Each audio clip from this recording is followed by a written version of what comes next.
রাসূলুল্লাহ সাল্লাল্লাহু আলাইহি সাল্লাম বলেছেন, কিছু গাফেল মানুষ, তাদের দিল একটা সময় খামখেয়ালি করতে করতে, আল্লাহর অবাধ্যতা নাফরমানি করতে করতে, এই ফাইজলামি করতে করতে, মানে আছে আছে নাই নাই, হাঁটে না নাচে না কাঁদে না হাসে, কি করে না করে কোনো পূব পশ্চিম নাই, আগামাথা নাই জীবনের।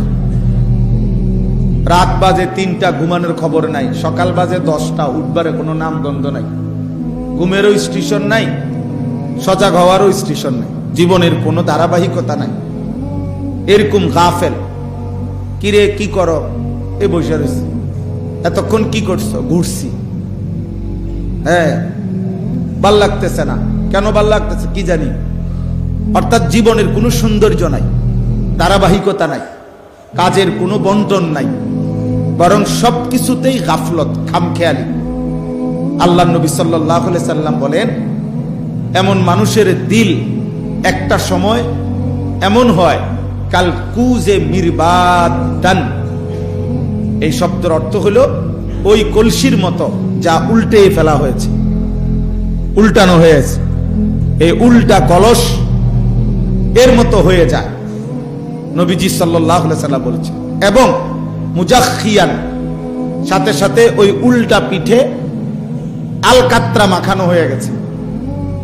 ফলে এখন আর এক জাররা, এক ফোঁটা পানি উল্টা পিঠেও একটু ঘামের মতো কদ্দুর পানি আর আটে না, থাকে না। কারণ আলকাত্রা মাইকা দেওয়াতে আপনার লাগার সাথে সাথে পানি পড়ে যায় সাইডে, এখানে আর কোনো পানি স্পর্শ করে না। রাসূলুল্লাহ সাল্লাল্লাহু আলাইহি সাল্লাম বলেন, এই গাফেল, নাফরমান, অব্যাহত পাপী, এই ফালতু মানুষটার দিল একটা সময় এরকম উল্টে যায়। ফলে তার অন্তরে আর লা ইয়ারিফু মারুফান ওয়া লা ইউনকিরু মুনকারান। একটা সময় এমন হয় কোন নেক কাজেই তার কাছে আর নেক কাজ মনে হয় না, কোন গুনার কাজই তার কাছে আর গুনাহ মনে হয় না। প্রতিদিন এক তালে, এক রঙে, এক ঢঙ্গে, একই আন্দাজে সে গুনাহ করছে।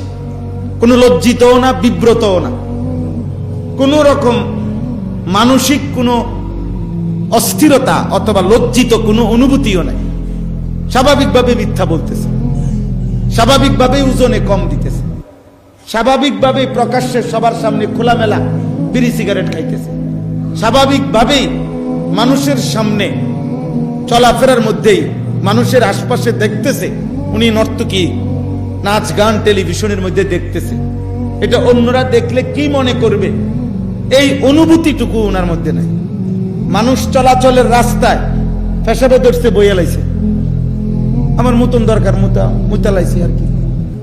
আশ্চর্য তো, তুমি একটা যুবক মানুষ, তোমার এতটুকু ভদ্রতা থাকবে না যে এটা মানানসই কিনা, এখানে মানানসই কিনা, এটা না মানানসই কি, আমার কাছে যা মন চায় তাই তো জীবন।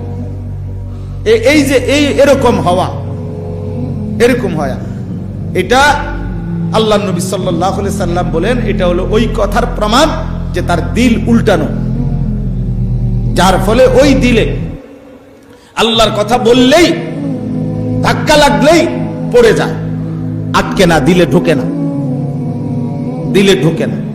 ফলে আর কোন নেক কাজ মনে হয় না, গুনার কাজ গুনাহ মনে হয়, গুনাহ মনে। হাতে সিগারেট, আপনার চা বানাইতেছে, রঙিন টেলিভিশনে নর্তকী নাচতেছে, কর্মচারীরে অকথ্য গালিগালাজ করতেছে, এই হলো হের জিন্দেগি। তাহলে কোনটা পাপ, অপরাধ কিনা এগুলা, এই কথা ভাববার টাইমও তার নেই, ভাববার টাইমও নেই। 365 দিন একই রকম, একদিনও ফজরের নামাজ পড়ে না। এটা উচিত না অনুচিত একজন মুসলমান, এটাও তার ভাবনার মধ্যে না। 60 বছর বয়স, আমি প্রতিদিন বলি, এটা প্রতিদিন একতালে বিড়ি সিগারেট খায়। ওমা, বুড়া মিয়ার কোনো শরম বলতে কিছু নাই। এটা কি ধরনের বুড়া, কি বুড়া না প্লাস্টিক, আমি এটা বুঝি না। আমার মাঝে মাঝে চিন্তা লাগে, এটা জিজ্ঞাসা করি যে চাচা আপনার বয়স 60 বছর, আপনি এখনো চা দোকানে বসে রঙিন টেলিভিশনে নাচ গান দেখেন, আপনি মানুষ না প্লাস্টিক?